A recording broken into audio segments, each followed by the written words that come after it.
ranking.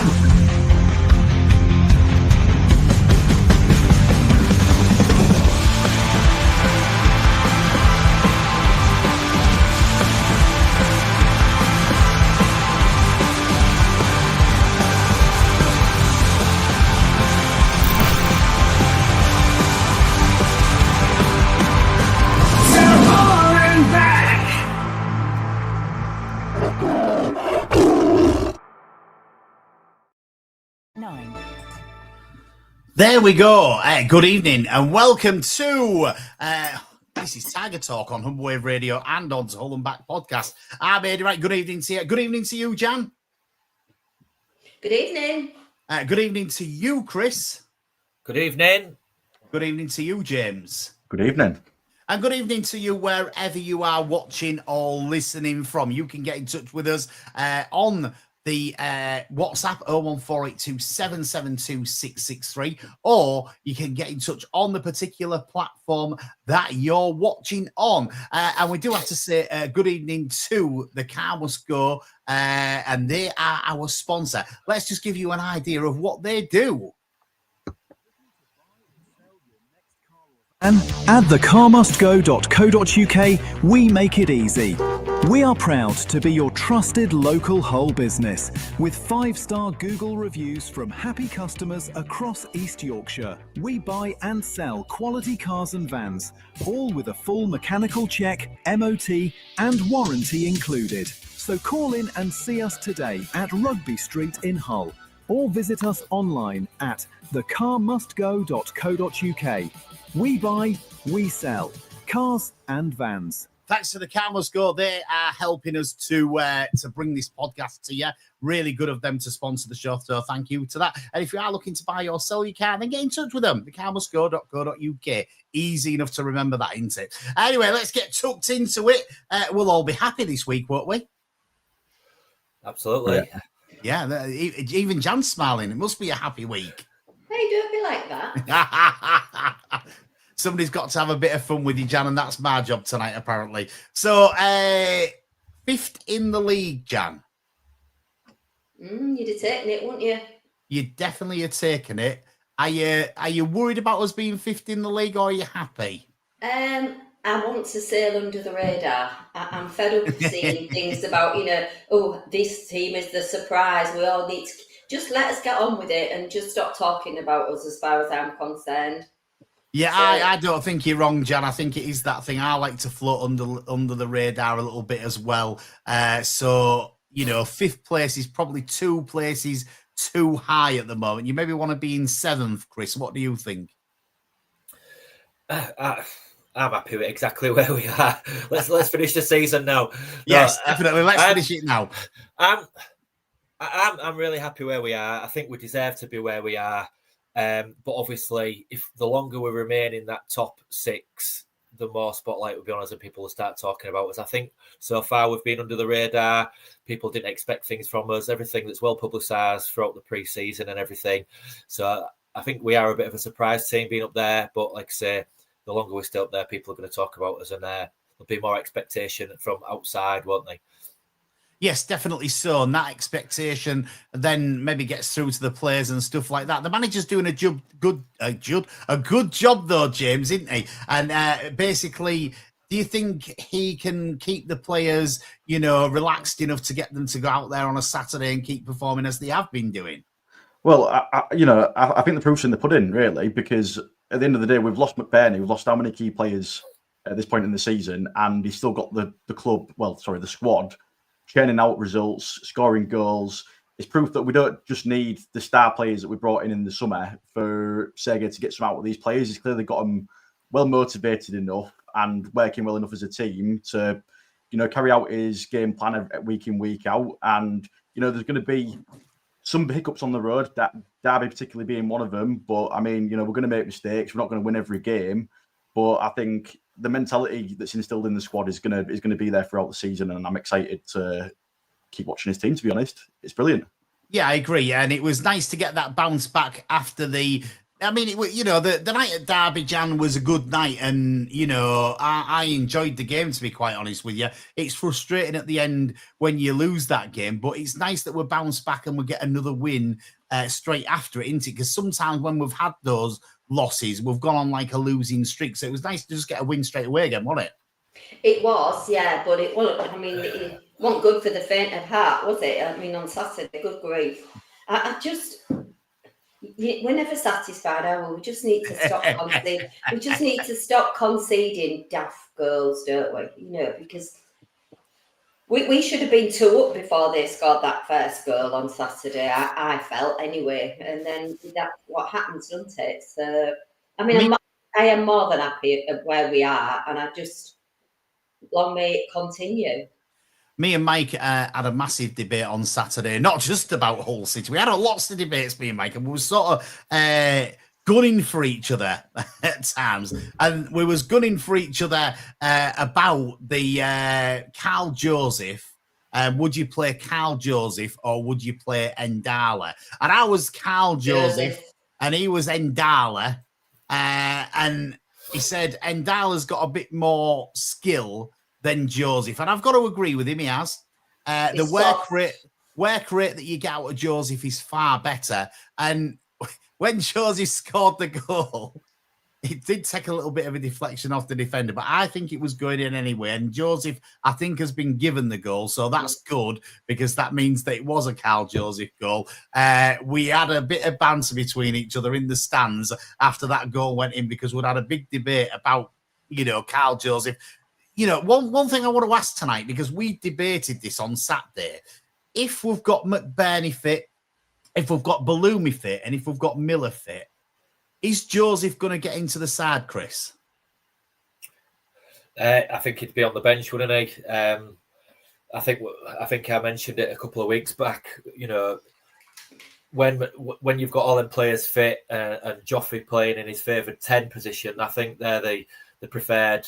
Certainly from the fans' perspective, would be the front 4, and then something like a Lundstrom and a Matazo when he's back fit in midfield. It's dangerous and it makes you, foam at the mouth a little bit. But I just think because of what we know we can get from those players, and Carl Joseph, he can never ever fault his work rate, but he just doesn't have the. I don't know, that killer instinct around goal, does he? Granted, he got one on Saturday, but, he's played. He could have had a couple before that one, couldn't he? I mean, yeah, was it in about the 4th minute when he got put through? And it was a good save. It was on target, but again, you should lift it over the goalie, though, and a more experienced player maybe does lift it over the goalie, James. Yeah, I do think Miller obviously offers a much better goal threat than what Joseph does, but Joseph's got his part to play this season. I think even when all the players are fit, he's going to be that player where in the games where we're going to need to dig in, and you could even bring Miller on as that impact player in the second half if we're needing a goal, if we're needing a bit of flair down that side. But what he offers us defensively as well with how he enables Jarlo to go forward. And he enables those overlapping runs, which we don't always get, especially, like, say, for example, when at Derby, I thought Endala, whenever he's on the pitch, he actually means that Giles is pinned further back and he has to play deeper. Yes. Yeah.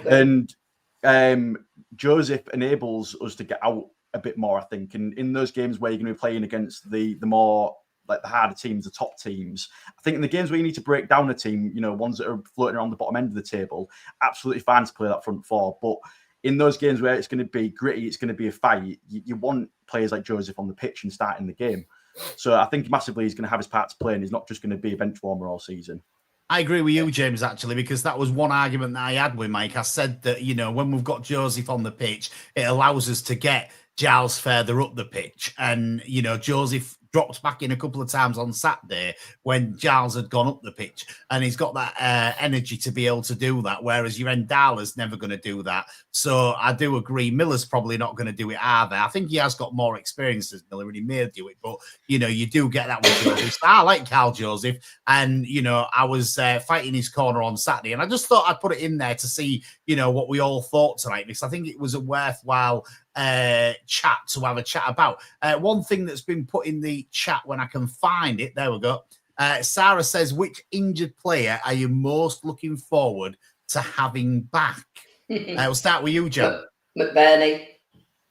That was easy for you, John.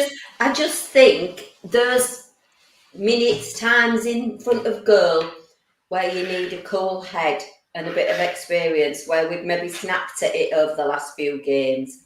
He wouldn't, there was a couple on Saturday, and Jeff, the guy that sits next to me, we said barely to put that away. He's calm and he's the one for me without a doubt, because Miller and Balumi, they're going to bring something special, aren't they?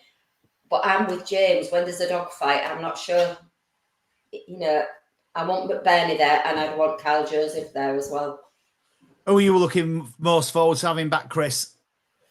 Just to be different, I'm going to say Matazzo. I think all the players are going to offer the squad something in different games, different situations, something. But for those half a dozen or so appearances that we saw Matazzo in January and February, I think his first game, I won't say it was quiet. He got around the pitch, but I think it was his second game. He got a goal, got an assist, and I liked the way he played football and got up and down the pitch. He was a really good quality, experienced number 8, I thought, and will really strengthen our midfield. So yeah, just to be a bit different.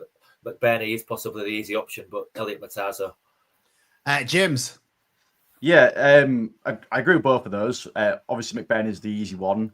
I think with Matazzo, the difficulty I have with wanting him back is you'd be putting him in ahead of Slater at the minute, and I don't think you can really drop Slater based on his performances lately. And I'm going to be different as well and say I'm actually most looking forward to John Lundstrom being back, purely because I think Amir, he's got really good quality on the ball, but he always takes too long on the ball. I don't think he's quite adjusted to the pace of the Championship fully yet. And, the opposition teams are not going to allow you loads of time and space on the ball. And I think what John Lundstrom offers us in the middle of the park, he gives us that level of control because he can hold the ball up and, he picks out some of the best passes. I mean, I really like Amir's passing game. Don't get me wrong. I'm really liking the job he's doing for us at the minute. But again, I think you look at the Portsmouth game and the goal, I think it's their second goal, came from Amir losing the ball because he's taking too long to make a decision of where he wants to put it. And I do just think Lundstrom offers us that level of control in midfield that we have been lacking in some games.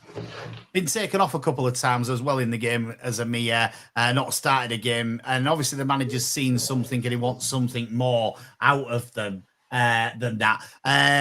I could say I'm most looking forward to having Casey Palmer back, but I'd be wrong. I'd be lying, wouldn't I, if I said that? So it would be terrible of me to say that. So no, I won't say it. But yeah, you've got very good points of who you would like to see back in the side. And we've got Owen saying Joffy again. And we've got some questions here that are saying come January, it might be the player that must go.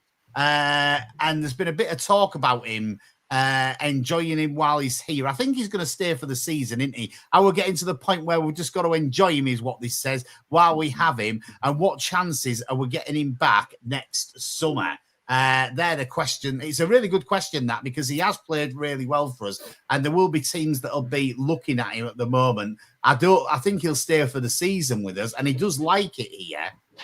But ultimately, he's a Leeds player, and if Leeds decide to take some money for him, then we could end up losing out on him, James.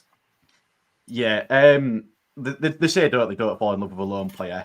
Yes, which I think Fraser Campbell I fell in love with all those years ago, and it got me nowhere. Let me tell you. I think we cannot. Most fans will say we're all being a little bit guilty of that at the moment with Joffy, because he has just been so good this season. I think you can make an argument there to say, depending on what price they're going to be asking for him, obviously, I think there's other clubs in the Championship which are probably going to be able to outbid us, to be fair. So whether or not Leeds are going to take the stance of it just goes to the highest bidder. But at the end of the day, Joffy's playing his best football under Sergei, and he's not had goal-scoring form like this until he's played in this system under this manager. And as you say, he likes it here. So I do think that's going to have a little bit of a part to play in his decision at the end of the day. I know it's not always down to where the player wants to go, and at the end of the day, his parent club is going to be the ultimate deciding factor, because they're going to want whatever money they can get for him. Or there's even a chance they decide to take a chance on him if they come down this season and go, actually, maybe we've turned our nose upon him and we should give him a go in our own team. So we'll see what happens. I mean, it's it's a difficult one because obviously we really like him, but you never know what's going to happen come summer, do you? No, you definitely don't know what's going to happen come the summer.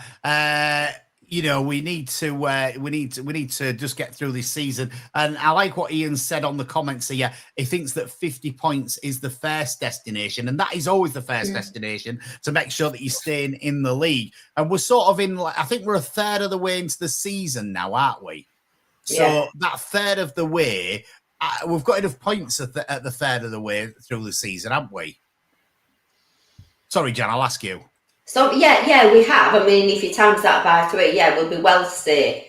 But let's see what happens after the international break. We've never had a good post-international break, have we? We always seem to, whatever we do, we seem to come back. If we've left it on a high, we come back and it goes pear-shaped. If we left it on a low, it goes even lower. So let's see what happens after the international break. But in terms of Joffy, and I absolutely have no clue myself, I read something about his age, and that would determine where he could the price for him because of his age or something. So you lot would probably know more about those things than me. But equally, player power's strong. If he don't want to go somewhere, well, I mean, I wouldn't go somewhere I didn't want to go. So you'd have thought. Player power could play a part. How old is he, Chris? Do you know off the top of your head?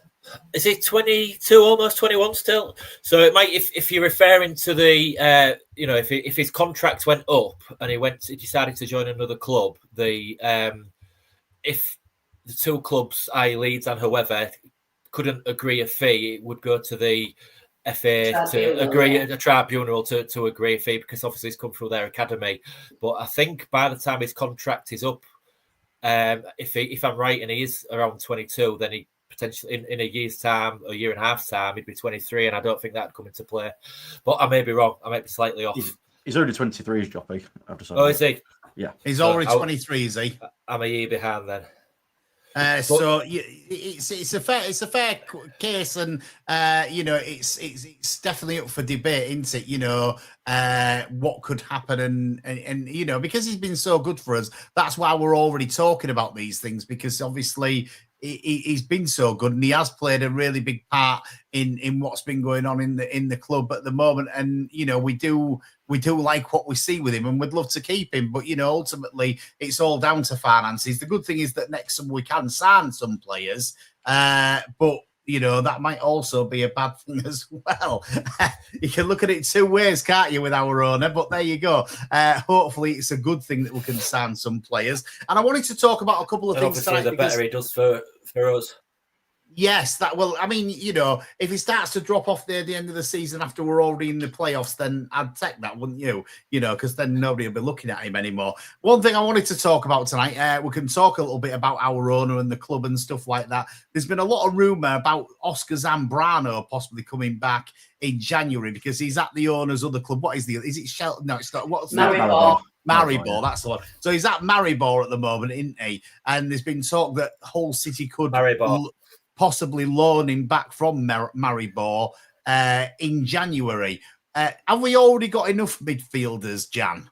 No, I don't think we have. I mean, for me, that's where we're struggling. I mean, I know we're saying we're conceding too many goals, but I still think we're struggling. I mean, Amir, I won't try and pronounce his last name. For me, he has a good game and then a not so good game. And as you said, he just tries to do that little bit too much. I mean, from my point of view, I'd be happy to see Joseph drop back a bit as well. But I don't think we've got a lot of depth in them. Crooks is waiting to go and have surgery, so we can't be that short, that plentiful, can they? So no, but they have said with Crooks that they might be able to at get the moment, through the summer with him, which is a good thing. I just, if Matazo comes back, then that's for me is the problem. You've got so many good midfielders, you can't keep all of them happy. Let's see what he's like after his injury, though. You never know, do you? Listen, it's guaranteed that he's going to get a hamstring injury, isn't it? Once he comes back, we've seen that already. Your thoughts, Chris? Well, you've already got 6 or 7 in midfield. Lundstrom, Amir, Slater, Crooksy, Matazo to come back, Jarby, and then obviously Palmer. I was just going to say Palmer's more of a 10, and obviously Geldart likes to play the 10. With the injuries we've got, Joffy's playing on the right, Crooks is a 10. So if, as and when we get Balumi and Miller back, do they play on the wings? Does Joffy play the 10? Does then Crooksy have to drop back into the 8? So I think if everybody's fit, we've got enough. We are playing a couple of people out of position because of injuries. So I don't think we need him in January. And also because they only signed him, although I know it's the owner's club, they only signed him in the summer. I think he's played his first game at the weekend, if I read it rightly. Yeah. And obviously because of our restrictions, I can't see us getting in January. I think there was maybe a little bit of dark arts going on. Maribor signed him, obviously, in summer with a view to us buying him maybe next summer. Because obviously Lundstrom potentially will go back. But don't forget, we've got people like Abdush to come back, who's out on loan. That was a loan, wasn't it? Not permanent. So yeah. I think he'll come back, and he's another sort of 8, 10, sort of a player. So he's not going to get a game, is he? Though? Well, I don't think he will, but it's another person that will come back with a year on his contract. So unless we get a fee for him, it's someone that all I'm saying, it's another name to add to that midfield that's already, if everybody's fit, quite bloated. From your talking there, Chris, David's put he'd like to get Tufan back. Tufan won't get in either then, James, would he? I don't think so. I think when we had Tufan, he needed a run of games to pick up his form. And I don't think he's going to get that in this team. He's not going to play ahead of Joffy. So, I mean, like I said, when all our players are back fit, I don't see where he fits into the team. And not only that, but he's also a couple of years older now than when we had him. So, has he still got the legs? He's still got the engine for the championship? I'm not sure about that. And there was the reason that he wanted to go back to Turkey, James, didn't he? He wanted to go home. Yeah. I mean, from what I'd heard, it was something to do with his missus, that she wanted to go home, and that was kind of what convinced him to go back. I mean, for me personally, if we're gonna be signing anyone in the January window, I'd like to see another centre half, because I don't think we've got enough cover at the back, to be honest. Yeah, you might be right with that. I want to just go back to Joffy again, because there's been a lot of comments about it. Owen puts that he can see Leeds recalling him if he carries on. Now, I don't see that at the moment, but what a good point that Louise has made is not in Farker's plans, but Farker has been rumoured to be losing his job. Yeah. Would that then change Leeds' stance on that, Jan? It might do, yeah. I mean, I was listening to that earlier this week, and they said that. I don't know. I mean, from my point of view, I mean, yeah, I guess with another manager, yeah. But if they get relegated and I would want to go back. They didn't want me in the first place. Why should they want him now? But the worry would be, I would say, if Farker went back. There must be something in it though about a recall. There must be, like the recall Rushworth. He was injured. There must have been something in the contract that they could. I think sometimes there is, Jan, and sometimes there isn't, because I think we had I'm not sure what player it was, but there was a player, if I went back a couple of years ago, that we had out on loan. And I thought we should have recalled him, but we didn't have when we talked about it on a fans forum or whatever, there was no recall option on it. And I looked at Joffy's contract. It'd be nice to know somebody at the club who has looked at Joffy's contract and to find out if Leeds do have a recall. And I suppose the position that we have been in the summer, we wouldn't have had a leg to stand on to try and argue not having a recall in the contract, because we was desperate for players at the point that Joffy came in. So, if they have got a recall, then I'm sure they could exercise that, and a new manager may want to exercise that, seeing how well he's played in the Championship. But saying that, the Championship's totally different to the Premier League, and the new manager might want to get some more bodies in January in Leeds, and then, Joffy would stay with us because they won't want him, coming back and taking up a position, James. Yeah. I mean, the thing is, Leeds fans always say that I think the last time they was up and got relegated, that season when they had, his name's slipping my mind, but the Canadian manager they brought in. And Jesse Marsh. Yeah, that's it, Jesse Marsh. And Joffy actually played for him quite a bit towards the back end of that season. I think he did quite well for him. So there is always that opportunity there where there's possibility he goes back and does play in the team. As you say, with a new manager coming in, they might look at what he's doing and think, well, he's banging him in the Championship and we need goals in the side. So, I mean, what they've got Calvert-Lewin up front, and I don't think Piru, who obviously has scored a lot of goals in the Championship in the previous seasons, is doing all that well for him up top either. So, anything could happen, and like I say, it all depends on if the pendulum swings with Farke going out the door, doesn't it? So. Certainly does. We're talking about different players that could be at Hull City, that are at Hull City, that are out on loan from Hull City. And I don't know whether this is tongue-in-cheek from David, but he says that he can't wait to get Kamara back playing versus Real Madrid and Barca. He should have improved no end.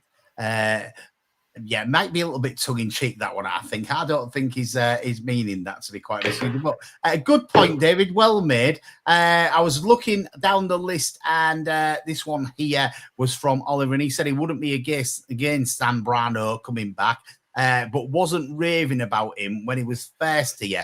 Granted, he had his ban and didn't play that much, and obviously deserves to be properly judged when he gets the amount of time to play. And I agree. I think there was something there with Zambrano. I think there's a player in there, and I do think John sees that there's a player there, and maybe, you know, some people who are advising a John see that there's a player there, so that's why they're signing for Maribor, and it might just help us, you know, out next year. I think maybe January is a bit early to get him back, and I might be with you. Was it James who said that we might need a defender? I think we need a goalkeeper. Yeah, well, you know, you might be right about the goalkeeper. The goalkeeping position is one of those where, you know, I think, you know, it's difficult because he gets player of the season last season. I know he can't go on last season, and I know he hasn't had the best start to this season. And I think there's been some extenuating circumstances. Is that a big word? Did I use that right? Can you spell it? No, I definitely can't spell it. A co-pilot could do it for me. Don't worry about that, because that's what I do with everything now. Co-pilot sorts it out. But yeah, extenuating circumstances where one is rumoured to be going out of the club. I'll do my other finger. Two, I'll do it like that. Two, he's been, I think, asked to do different things this season to what he'd been asked to do last season. And I think that's maybe working against him very slightly at the moment. I still think, you know, he's a very good keeper, and, you know, he's still very young for a keeper, for definite. And I think we're lucky to have him at the moment. And I think that, you know, ultimately, the things that we're trying to do with him to make him better, command his box a bit better and stuff like that, I think, you know, ultimately it'll make him a really good keeper.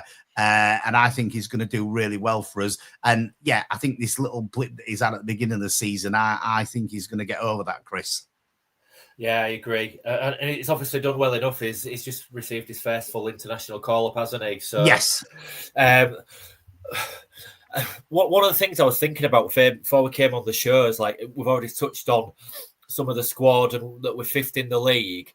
And I was going to try and put a, dare I say, a really positive spin on the squad and say, based on, like, all the injuries we've got, how well the squad has done under the manager. And like, sort of the positive thing I wanted to say was about, it's about time as a fan base we stopped knocking individual players. There's certain, you know, Casey Palmer, Slater, Louis Coyle, Joseph, you know, there's cohorts of the fans that get on them. And I just think they've all proved, like, bearing maybe two positions, because we haven't seen much of Brandon Williams or we haven't seen much of Dylan Phillips. The squad, I think, and those players that generally get knocks have proved, like, with key players missing, they've kept it going. We've kept the wins going and the points going, and look like where we are. And I think, like I say, as you've touched on, Eddie, the goalkeeping position, I think he'll just go from strength to strength. He had a good season last year. He won the award, had a bit of a blip this year. He came out in his interview, didn't he, and said it was because of sort of, he's never been in that situation where he's sort of getting headhunted, if you like, and it did throw him. And like I say, with a bit of coaching, he seems really confident. I think the last few games there's been one or two maybe half-hearted punches, but I think he's trying to command his area more. As I've said before, I sit in the south. He made a couple of really good punches on Saturday. Yeah, he made a couple of really good punches. You can hear him talking more. So I think he's improving, and strength in depth, maybe, you know, come next year we will need, or potentially in January need a better backup keeper. But I'm saying that, not really being able to judge Phillips, because we only saw him in the Carabao Cup game, and that's all, isn't it? Yeah, no, it is. That's always seen of him in there. So I agree with you. It's a good point, and it's a good point well made. I'll not say anything else about Casey Palmer tonight for definite. I'll zip my mouth up and consider myself well and truly told off. Tiger Fred makes a really good point. You can ask Joffy himself on Monday night at the Duke in North Ferriby. It's the Hull City Official Supporters Club Meet the Players event. Hughes and Joffy that you've got, Jan? Yeah. Unfortunately, I won't be hosting it because I'm away. James Hogarth's hosting James it. Hogarth will be hosting it, and he does a very good job, does James. So it'll be a really good night, and you can ask him that question yourself, and it'd be a really good question to ask Joe on Monday night. £3 to get in if you're not a member. If you are a member, then it's free to get in if you're an OSC member. I look forward to hearing what the stories are from that, and I'm sure you'll tell me them all, Jan. Yeah, will do. Are you boys going? First I'd heard of it. Well, there you go. You heard of it now. I mentioned it on the podcast about 3 weeks ago. Oh. It was having a cup of tea at that point, Jan.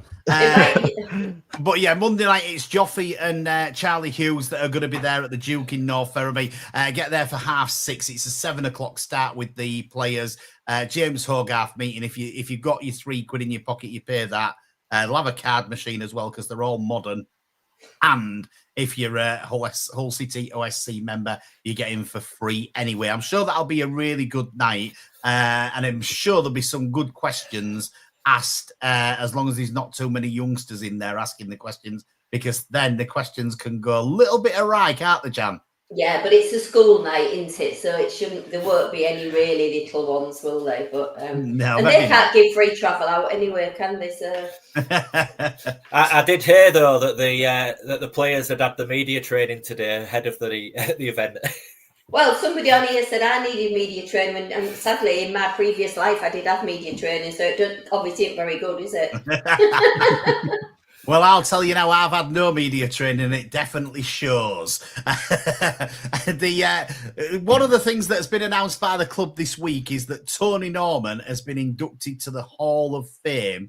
I liked Tony Norman, really good keeper. It was on my 11, I think, that I put out there at one point as my keeper. I really did like Tony Norman as a keeper. And they're asking now at the club who you'd like inducted to the Hall of Fame. So that would be a good one to ask the question. If you are watching us tonight, there's a lot of you that are now. I can see the amount of people, 84 watching at the moment. Who would you like to see inducted in the Hall of Fame that's not already in there? Come to you first, James. Is Curtis Davis already in there? No, I'm on that committee, and so Tony Norman was nominated by the committee, but the next one's going out to a wider vote, and there is quite, I wouldn't say strict criteria, but there's like bands of where the players fit. So because we've had legends that were in the club, Race Carter and those kind of people that any fan, I know, even I are old enough to remember them. So they're in certain categories and bands. Must have been a bloody long while ago. Hey. But Tony Norman, well, actually, no, Maurice Swan was the first goalkeeper I remember, and then McKechnie. But yeah, Tony Norman was the one, I presume, that he got the most votes from the Heritage Committee that I sit on, yeah. Yeah, so who's yours? You said Curtis Davis, James. Who are you saying then, Chris? To be honest with you, because you've kind of thrown this out of left field, I can't remember. Don't have much chance, I think. I can't remember who's on it. There's 13 in it, I think. I think Tony's the 13th. I'll have a look. Yeah. The first player that came to my head, but I'm pretty sure he's already on it, is Nicky Barmby. He's just been. He got inducted last time, I think, didn't he? Yeah. Gareth Roberts is in. Dino's in. Is Dawson in there? I don't think he is. Let me have a I think look. Andy Dawson as well. Yeah. If Dawson's not, I think he would deserve it. Not I only think for his playing career, because he stuck around and been such a good coach, helped us out in caretaker capacity. So I think he would deserve to get in it for his loyalty. I don't think Justin Whittle's in there yet, either, is he? No, he's in one of the categories that there's when you vote. forgive me if I get this wrong, but when you vote, there are people are identified in each category. And I think Justin for me it'd be a good one because you of what can't he compare him to, I don't know, Rich Carter. You know, No. I mean, yeah. So yeah. Just having a look now, Andy Dawson is in there. Yeah, Okay. Dawson is in there. That says Dan as well. So yeah, but I think that Justin Whittle would be a good one, not just because of what he did for the club, but what he's doing for the club now. He's still there. He still comes to the Tigers Trust Arena, still talks to supporters. And Justin, you know, I was stood next to him last week, which I've mentioned on the podcast. He was on my row. Brought all the family with him. There was about 10 people with him, and we didn't have enough seats. But it was really good to be near Justin, and he always has time for everybody. You know, people came over asking him for photos, stuff like that. He's always got time for that, and that's really good. So that's a good call from me. And you know that'd be maybe the one that I'd go for at the moment. Is there any more comments coming on this? If there is a manager and assistant manager category, then Brian Orton should definitely be in there. Yeah, Brian Orton was really good at the 84-85 squad night. He's good guys, Brian, and then yeah, definitely have him in there without even thinking about it, to be quite honest. Yeah. I had Jan nominated Steve Bruce for that award. I did not. Absolutely not. Let's not go there. Chris, don't set her off already. We can leave her till next week for that. Is Jeff Wheeland in there? And he isn't, no. There's a list of who you can vote for. I've just had a quick look again. It's been like narrowed down, and there's a list of who you can vote for. Curtis is on that list. Yeah, so Curtis could be one. And Justin's another one. So two good choices there from us. Let us know what you think in the comments. We've got one here from Jeff who says Keith Edwards. He'd be a good shout as well. He's on the list. Do you want me to read the list out? Yeah, go on, Danny. It'd be good to read the list. Let me put my glasses on because I can't see. Right, hang on then. John Smith, he looks as though he was around when I wasn't. Matt Bell, that's another one that was as well. Viggo Jensen, Ken Houghton, Keith Edwards, Curtis Davis, Bo Myhill, Justin Whittle, Warren Joyce, and Billy Whitehurst. Yeah, well, Big Billy's got to be in with our shout, hasn't he? Yeah, but the amount of discussion that we have about it, but I mean, Warren Joyce, not only he was the Great Escape guy once he played, Andy managed, Ken Houghton managed. It's a really hard choice. Yeah. Dan says that he sits on the same committee as Jan and discussed about a manager section, and Brian has been mentioned several times. So that's probably a good call, is to get a manager section in there. And it's great that they've got the Hall of Fame. And I think it's a really good thing that they're doing, to be quite honest with you. And, you know, doing it gradually like they are, I think it, you know, adds that little bit of excitement for the fans and a little bit of mystery to it and stuff like that. So I do like the way they're doing it. I think it's working quite well, and I'm sure that, you know, the media team at Hull City are behind that, because they do a really good job. Some of the things they do in the media don't get talked about enough, and it's behind the scenes at Hull City. They're doing a really good job for the club and for the fans as well. We've got a comment here from Ian Templeman, who says RIP to Paddy, Greenwood. Yeah, absolutely. I saw that this week, and the club have put it out there. They were wearing black armbands last week, and they may have to, for Don Robinson, and they may have to do that again at the next home game or the next away game for that one. But yeah, it's good to be sitting where we are. It's good to be having a conversation about good times at the club. And you know, for me, I hope that we can continue. We'll talk about the next game away against QPR on next week's podcast, where we're going to do something a little bit special. We've talked a little bit about managers with Brian Horton and Chris being a little bit trying to wind Jan up slightly about Steve Bruce, because next week we're going to try and talk about the best managers that Hull City have had, and we're going to try and name 11 managers, starting from the best one, going down to the, you know, not the worst one, but the, you know, your 11th. We could agree on the worst one, I think. Probably so, and I'm sure there'll be lots of people that comment on this. It will. I'm just going to tell you now, everybody, for watching, it will not be live next week because I'm away, and it'll be a pre-recorded one. So if you do want to say anything before we end the pod tonight, you can do. But yeah, we'll be discussing on here the managers that we think. We're not going to tell you who they are now because that would spoil next week's show. But that's what we're going to be doing because we've done similar things before with the, best 11 loan players, your favourite ever 11 and all that sort of thing. So we thought, what can we do next? And the managers is the thing that we're doing for the next one. So 11 managers that Hull City have had that have been your favourites. From what we've been listening to already, I'm taking it that number one for Jan will not be Steve Bruce. Absolutely. It'll probably be Brian Orton, to be honest, but I'll have a good think about it.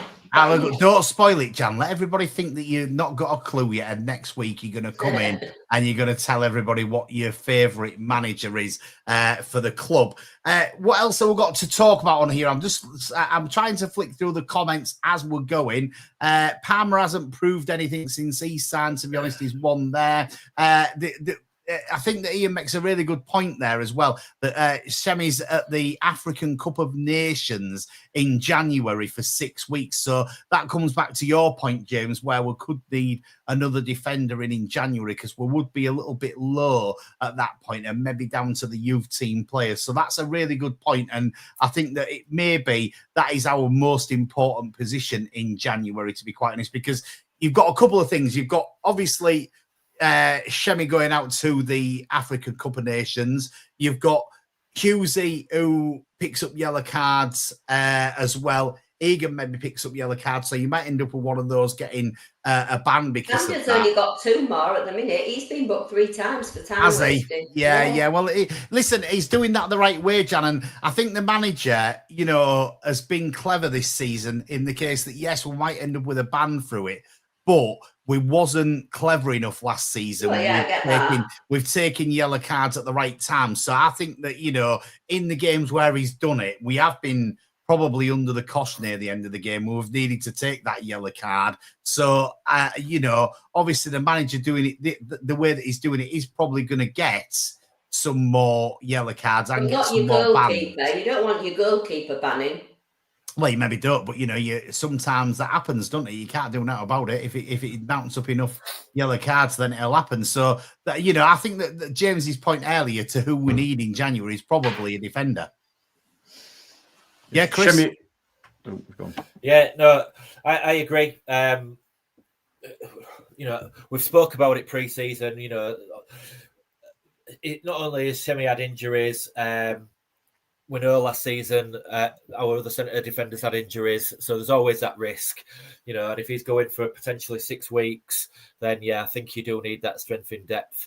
But again, I think we're up to our limit, aren't we, on player salary capacity under the restriction, what came out of it. So we'll only be able to bring a player in if somebody goes out. We've got one loan, haven't we? What you're saying? We have got one loan spot available, but I think it's that money situation. That overrides it. You'd still need to have somebody go out to bring somebody in. So we could potentially sell a player. The issue that obviously happened with Casey Palmer when he was asked to come when Carl Joseph was ill and he said no. A lot of speculation then that he played his last game. So if we sold him, could get a fee for him. We could, but then we've still got a loan position available, so we could bring someone in on loan. But obviously, the loan situation means they can only come in if it's a free, so where there's no loan fee attached. So, how many of them are knocking around, or how potentially already having conversations with some clubs, aren't they, about waiving that loan fee? So, but that would be, a priority for me as well. I think looking at the defensive situation with Shemi going out. Sorry, James, come to you now because you was going to say something. No, Chris basically made the point I was saying. Shemi and Vermeer were both quite injury prone. So the worry for me is that, if either we get a knock to one of Egan or Hughes, and then, either Shemi's obviously going to have to be starting every week, and then all it takes is an injury for him for us to be left to our 2 starting centre halves. And then we've got no one to back them up apart from, I think McCarthy is the only player that we've got really at the moment. I know obviously there's Stan Ashby as well, but isn't he still recovering from an injury? Yeah, So he was watching the 21s yesterday.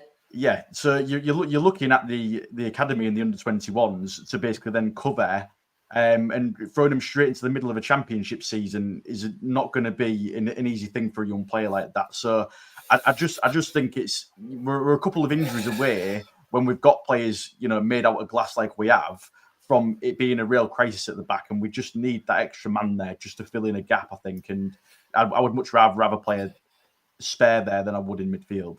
And just to add, if we're still in the top 6 come January after the hectic Christmas period, then you're gonna probably need to replace Shemi just so that we can have the players, the depth there that we've had recently.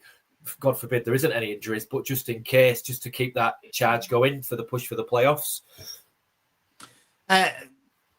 4 Prem in a row says when I think it's Bairstow's finished his loan, Hull should keep him, and that's a good point. And I was thinking, would he have been better staying with us than going out on loan? But I think the loan's done him quite good, to be honest, and probably he could come back a better player. And it'd be nice to see if he has developed while he's been out on loan. And we'll see what happens when the loan finishes there, to see what happens, and if he comes back and we keep him and stuff like that. It'd be nice to see how well he has come on, because he's been scoring really well and done really well.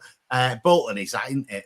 He's done really well for them. So I've seen that some of the goals that he's scored, he's done a good job. So it'd been good to see that. Some more comments coming in. What was that saying? Sorry, there you go, Jan. One for you. How did you rate the first teamers in the 21s yesterday? That's what I was going to ask, actually. Well, I didn't. I mean, if you were a neutral, you wouldn't know who the first team players were. You really wouldn't. It was really disappointing yesterday. It's the first time I've watched a first team, an academy game, and been disappointed with the game. And there was just no flow to it, and you couldn't pick out. There were 4 of them. Darko played, Akintola, Williams, and somebody help me, who's the other one? Akinfenwa. Yeah, you would not have known who the first team players were. You really wouldn't. Did that mess did having those first teamers in there mess it up and lose their way? Yes and no, I think, because some of the youngsters have been called up to their respective under-21 squad, and I think he does like to mix it up. But there just was, normally it's really quite sort of, they're on the pace and they're at it, and it just wasn't. There was no flow to it, and I wasn't the only one that thought that. There was quite a few sat rounders were saying, we've not seen it like this before. Yeah, half the normal. I'd say Brandon Williams is a million miles away at the moment still. Yeah, and that's we did say. I mean, when Brandon Williams was in, there was debating whether to sign him or not. It wasn't that thing of like, we're definitely going to sign him. There was a little bit of a pause there at one point. So there was obviously a reason that pause was there. It's great that Giles has started the season as well as he has, really, because ultimately he won't get in the team anyway at the moment. But if he's not up to speed still, then it's probably a good thing that Giles is playing as well as he has. The only bad thing with that is that, he every time he gets a little knock or something, you're worrying a little bit as well about it, because he's done so well. So, there's been a couple of times recently that he's had a little knock and you're thinking, is he going to be okay? And luckily he has been okay up to now. But I don't know how long it takes Brandon Williams to get up to speed. How long does it take you to get up to speed after you've been out for a year, Chris? How long's a piece of string? I mean, he came in the summer and he played in, was it 3 of the pre-season friendlies, getting sort of 20 minutes here and there, playing at left back and right back. So initially I thought it wouldn't take him so long, and it'd be okay coming off the bench and gradually build it up. But like I say, it was over a year once in his whole period, about 18 months in total. So, but I think he had that concussion knock, didn't he? But other than that, I don't recall reading anything about any other reported injuries. So I would have thought he'd been in training every week. He seems to have appeared in the under-21s, maybe 8 or 10 6 or 8 times now. So he's one of the players I was really looking forward to seeing play. As you've said, it's great that Gilo's been playing so well, and it's, you know, he obviously maybe having that fear of somebody coming and challenging him has made him perform as well as he had. But I still kind of thought, you know, when you get these 3-game weeks, that he would have got up to speed enough at least to, you know, just give Gilo a little rest towards the end of the game, especially if we're winning, and he could come in and get some minutes, build his fitness up, and let Gilo have a bit more of a rest for his recovery. But yeah, it's a funny one. I did not expect it to take this long. Ian says Hughes appeared to be limping on Saturday, James. Well, I mean, you know, you couldn't really tell, could you? He had a brilliant game. He did, yeah. I think he got that knock in the first half, and that was the time where you thought he might end up going off, and they did start to warm up on the touchline, but then he stayed on, and that ball that he plays through for Joffy's goal's outstanding. Yeah. He did have a really good game, didn't he? So, now in it, James? No, I think he made some excellent passes. I mean, he did that goal line clearance at the end of the game that Panda was very grateful for. You could see, you know, how joyous he was about that. So I think, you know, if there was a problem, we'd have heard about it by now anyways. You know, it's been a few days since the match, hasn't it? So I think by the sounds of it, yeah, probably nothing in that. And is it last question, because we've got 3 minutes to go on the show. Is it a worry of how well he's playing then, James, for January now? I don't think it is for January. I almost half expect that Coventry might sniff around him again, but I think they brought in their sort of second choice anyways in the summer. So I do think it's a summer move now for him, because he's so pivotal to our squad. We can't afford to sell him. So someone's in this, as you know, in January, players don't sell for cut prices. They sell for a premium. Oh, it'd be a lot of money, wouldn't it? So I just don't think anyone's going to be spending that sort of money on a centre half in the middle of the season. And I don't think, even more so now, we're not going to be wanting to let him go. So I do think it's going to be, you know, obviously we don't know how the season's going to finish now. So he might still be an Hull City player come September next year. But, you know, coming the West, I think it's going to be looking at summer where he potentially has a move out, to be honest. We're obviously international break. We're in the top 5. It's been a really good, you know, run for Hull City. Can they come back after this international break and carry it on, Chris?